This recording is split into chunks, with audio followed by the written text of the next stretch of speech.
ఆంధ్ర రాజకీయాల్లో విజయసాయి రెడ్డి వ్యవహారం సంచలనంగా మారింది. ఇప్పుడు వైసీపీ వర్సెస్ విజయసాయి అన్నట్టుగా మారిపోయింది మొత్తం ఎపిసోడ్.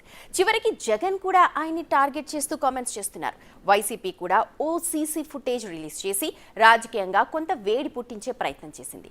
కానీ లేటెస్ట్ గా విజయసాయి రియాక్ట్ అయిన తీరు చూశాక అందరికీ ఆశ్చర్యం కలిగింది. ముఖ్యంగా వైసీపీకి దిమ్మ తిరిగిపోయింది. ఇప్పుడు జగన్ గుట్టును బయట పెట్టబోయేది విజయసాయి రెడ్డేనా అన్న అనుమానం కూడా కలుగుతోంది. విజయసాయి నెక్స్ట్ ఏం చేయబోతున్నారు? జగన్ కోట్రీ తనని కెలికితే జగన్కే నష్టమని ఎందుకంటున్నారు? చూద్దాం. జగన్ గుట్టు విజయసాయి జేబులో ఉందా? తనని రెచ్చగొడితే జగన్కే నష్టమని ఎందుకంటున్నారు? విజయసాయి ట్వీట్ వైసీపీలో భయం పుట్టిస్తోందా?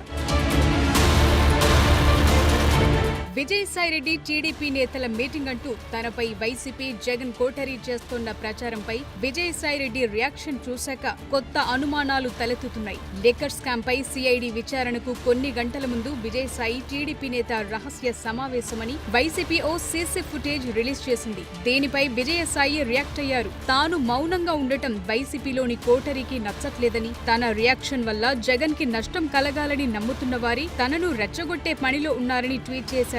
రాజకీయ అనుభవం లేని కోటరీ అనాలోచిత చర్యల వల్ల పార్టీలో నెంబర్ 2 ప్రాధాన్యత కావాలనుకుంటున్న వారికి ప్రయోజనం ఉండొచ్చేమో గాని జగన్ కు ఎలాంటి ప్రయోజనం ఉండదన్నారు. జగన్ కోటరీలోని వారే తనకు వెన్నుపోటు పొడిచారని, 3 తరాలుగా వైఎస్ కుటుంబానికి సేవ చేసిన తనను కోటరీ మాటలు నమ్మి జగన్ పక్కన పెట్టారని విజయసాయి అన్నారు.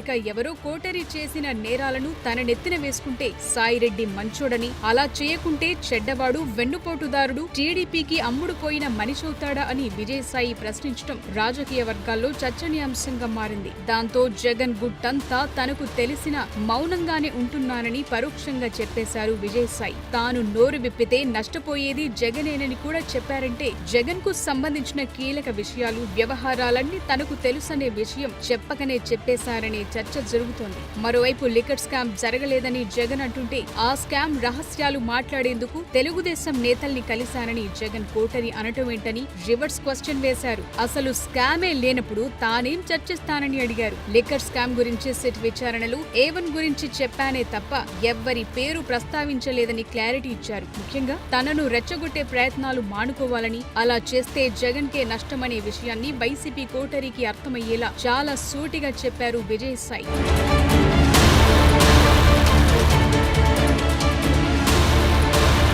అయితే ఇప్పుడు విజయసాయిరెడ్డి లేవనెత్తిన అంశాలు వైసీపీలో తీవ్ర చర్చకు దారితీశాయి. జగన్ కోటరీతో పాటు లిక్కర్, పోర్టు స్కామ్లకు సంబంధించి ఆయన దగ్గర కీలక సమాచారం ఉందనే విషయం అర్థమవుతోంది. గత ప్రభుత్వ హయాంలో భూదోపిడీ, టీడీఆర్ బాండ్స్, మైనింగ్, ఇసుక, సహజ వనరుల దోపిడీ, లిక్కర్ స్కామ్ చేశారని కూటమి ప్రభుత్వం ఆరోపిస్తోంది. ఇప్పటికే లిక్కర్ స్కామ్ ఏపీలో సంచలనంగా మారింది. ఇందులో విజయసాయి కూడా కీలక విషయాలు వెల్లడించారనే ప్రచారం సాగుతోంది. మరోవైపు వైసీపీ హయాంలో జరిగిన అక్రమాలపై కూటమి ప్రభుత్వం విచారణ జరిపిస్తోంది. వాటిలో కొన్ని కేసుల దర్యాప్తు కీలక దశలో ఉంది. వాటిలో విజయసాయిరెడ్డి కీలకంగా మారే అవకాశం ఉందనే చర్చ సాగుతోంది. గత 5 ఏళ్లలో జగన్ కోటరీ ఎలా వ్యవహరించిందనేది విజయసాయిరెడ్డికి పూర్తిగా తెలిసే అవకాశం ఉంది. ఆయన అప్రూవర్ గా మారితే వైసీపీకి ఇబ్బందులు తప్పవనే టాక్ వినిపిస్తోంది. అందుకోసమే తనను రెచ్చగొడితే జగన్ కే నష్టమని నొక్కి మరీ చెప్పారు విజయసాయిరెడ్డి. ప్రస్తుతం ఆయన ఏ పార్టీలోనూ లేరు. ఆయన గనుక ఇప్పుడు జగన్ పై విమర్శలు చేసిన, ఆరోపణలు సంధించిన అది వైసీపీకే నష్టమనే చర్చ జరుగుతోంది. ఈ సమయంలో విజయసాయి చెప్పే ప్రతి అంశం కీలకమవుతుంది. అధికార పక్షానికి ఆయుధంగా మారుతుంది. అందువల్ల విజయసాయిరెడ్డి ఏం బయట పెడతారోననే టెన్షన్ వైసీపీ నేతల్లో నెలకొంది.